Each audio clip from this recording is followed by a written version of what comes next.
दोस्तों, स्वागत है आप सभी का। हम बात करेंगे मैकिंडर के हृदय स्थल सिद्धांत की।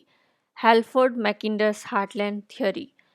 हेल्फोर्ड मैकिंडर जो है वो यूके के भूगोलवेत्ता थे। उन्होंने अपना हृदय स्थल सिद्धांत जो है वर्ष 1904 में सबसे पहले दिया था, the geographical pivot of history में। बाद में इन्होंने वर्ष 1919 में और वर्ष 1943 में इसको संशोधित किया। 1919 में इन्होंने अपनी पुस्तक डेमोक्रेटिक आइडियल्स एंड रियलिटी में इसको हार्टलैंड थ्योरी के नाम से संशोधित किया और 1943 में अपनी पुस्तक the round world and the winning of the peace में इन्होंने मिडलैंड बेसिन और हार्टलैंड बेसिन दो अलग अलग जो है इसमें संशोधन किए।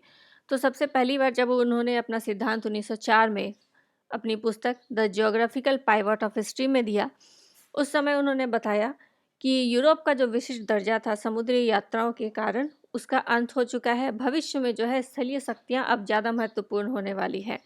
एक और भूगोलवेत्ता थे एटी महान, उनके अनुसार जो है समुद्री शक्तियाँ जो है विश्व में ज़्यादा महत्वपूर्ण थी, लेकिन ये जो है यहाँ पे एक शिफ्ट देखने को मिल रहा है। यहाँ पे मैकिंडर महोदय ने कहा है कि भविष्य में जो है स्थलीय शक्तियाँ ज़्यादा महत्वपूर्ण होने वाली है जियोपॉलिटिक्स यानी कि भू राजनीति में।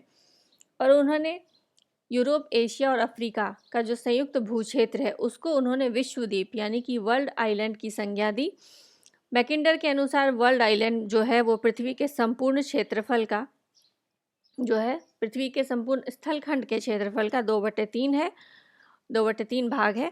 और इस विश्वद्वीप में विश्व की 88% जनसंख्या जो है वो निवास करती है।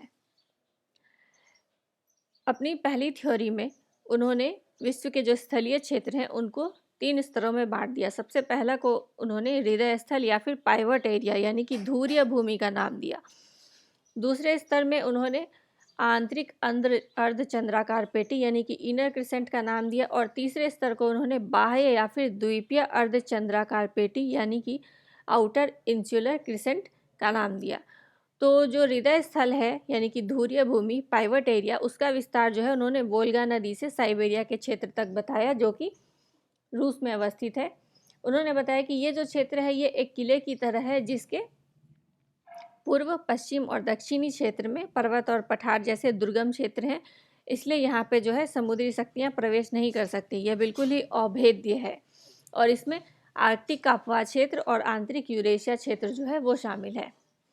आंतरिक अर्धचंद्राकार में उन्होंने बताया कि यूरोप के यूराल पर्वत जो है उसके पश्चिम में स्थित यूरोप, ईरान को छोड़कर दक्षिण पश्चिम एशिया, दक्षिण पूर्वी एशिया और चीन के कुछ भाग इसमें सम्मिलित हैं। और जो बाह्य चंद्राकार पेटी है उसमें अमेरिका, सहारा मरुस्थल को छोड़कर अफ्रीका, इसके अलावा ब्रिटेन, जापान और ऑस्ट्रेलिया जैसे देश शामिल हैं। यहाँ पे आप देख सकते हैं ये रूस है, यहाँ पे ये इसके पश्चिमी क्षेत्र में वोल्गा नदी, और ये जो है ये रूस का जो उत्तरी क्षेत्र है ये साइबेरिया के नाम से जाना जाता है। इसी को उन्होंने पाइवट एरिया यानी कि धुरीय भूमि क्षेत्र की संज्ञा दी। यहाँ पे इस मैप में आप बिल्कुल क्लियरली देख सकते हैं, ये जो पीले रंग से रंगा गया एरिया है ये पाइवट एरिया यानी कि धुरीय भूमि क्षेत्र है, जो कि वोल्गा नदी से साइबेरिया तक विस्तृत है। ये इनर क्रिसेंट वाला क्षेत्र है जो कि पाइवट एरिया के ठीक बाद में है। और ये जो आप देख रहे हैं बाकी के जो क्षेत्र सफ़ेद रंग से रंगे हुए, ये जो है वो आउटर क्रिसेंट यानी कि बाह्य अर्धचंद्राकार पेटी है।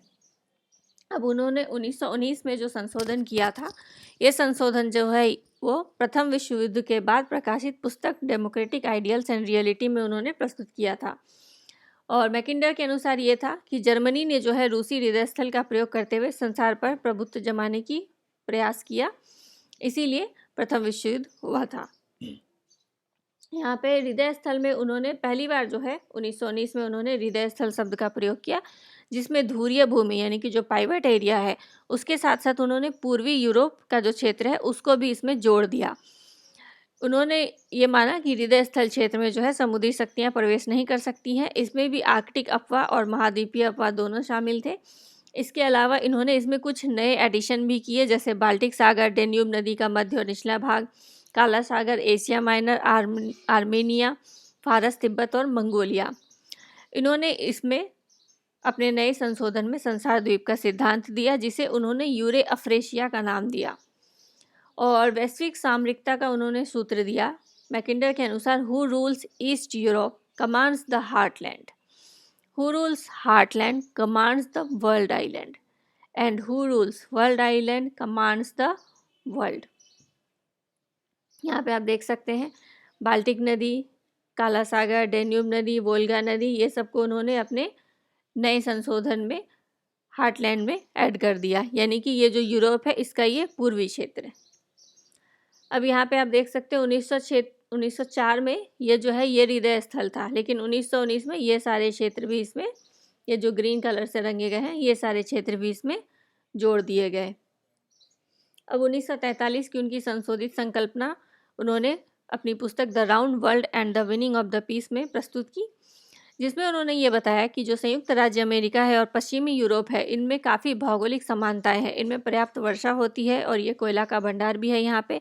ये जो है सामान्यतः एक एकल समुदाय के दो अर्धांश है, यानी कि ये दोनों जो हैं एक दूसरे के पूरक हैं और ये दोनों उत्तरी अटलांटिक के दोनों ओर स्थित हैं और ये बहुत ही अच्छी तरीके से आपस में समुद्री और वायु संचार द्वारा जुड़े हुए हैं। इसके साथ ही इनके पास असीम सैन्य व औद्योगिक शक्ति भी है।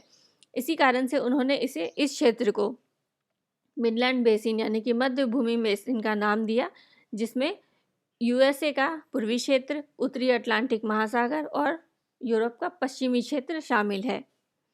इसको इन्होंने यूरेशियन हृदय क्षेत्र के काउंटर बैलेंस के रूप में प्रस्तुत किया।